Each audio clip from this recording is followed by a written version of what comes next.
Hey everybody, happy Thursday.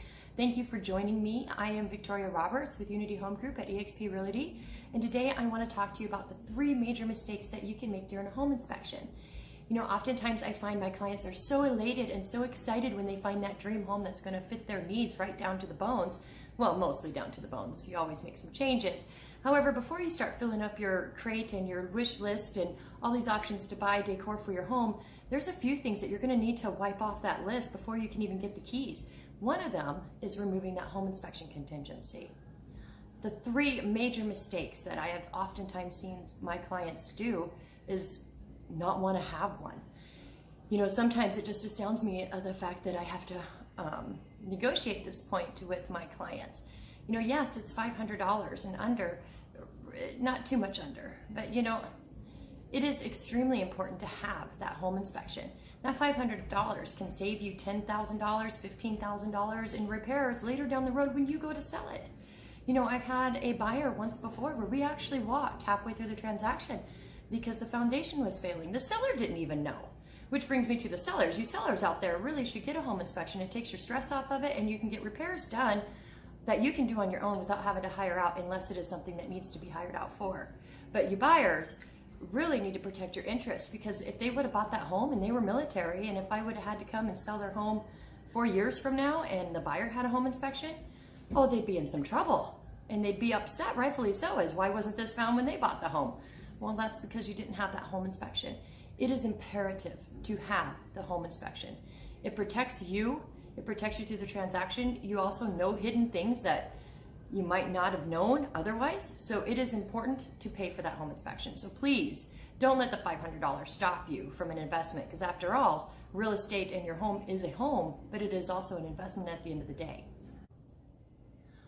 Which brings me to the second biggest mistake that I have found my clients do. Oftentimes they can't do this one. However, if you are in town and you are here physically and able to go attend that home inspection, you need to attend that home inspection.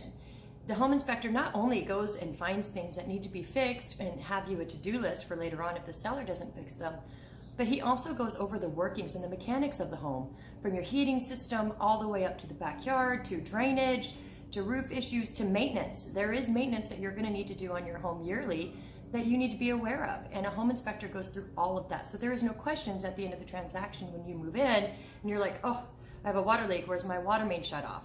Well, the home inspector would have answered that question for you. Sometimes I do have clients that are not able to be here, and so I always make sure I am present for those, and we're there to answer any questions that they have.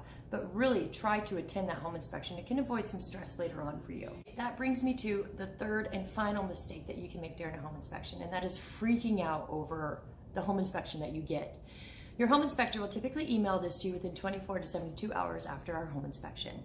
Their job is kind of like a doctor. Doctor comes in and gives you a physical, and a home inspector does a physical of the home. They're going to list all these reports.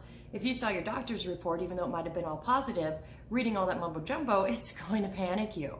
It's the same thing with a home inspection. So don't panic. You know, the sellers may or may not fix everything on your wish list or your items that you're wanting to have fixed. By loan status, they have to fix all the health and safety items. Other than that, they don't have to. If the sellers fix it, it's by their grace. So, you know, be thankful that they're actually doing those other fixes for you. But some of them they're not going to, and it's a honey-do list for you and some maintenance tips and items that you're going to have to do throughout the year on your own to maintain your home. So don't panic. Your realtor or me will help and guide you through this and make sure that the most important inspection items for you to be fixed get fixed for you. That's our job. That's our job to negotiate for you. If the sellers are really unreasonable, well, that's okay. We'll go find another home. It's not the end all of the world. However, I do oftentimes find that if everyone is compromising and everybody is reasonable in their repair request, the transaction goes smoothly. And then we'll be on to the next stage of purchasing a home for you. And at the end of the day, you're going to have a safe home that you're going to love and be able to enjoy with yourself or your family or your friends. Well, I'm Victoria Roberts with eXp Realty and Unity Home Group. Give me a call if you have any questions, or shoot me a text at 907-351-9434. And if you ever have any questions on a home inspection or parts of the transaction, feel free to message me or message me your questions at the bottom of this link. I look forward to speaking to you next week. You guys have a great Thursday.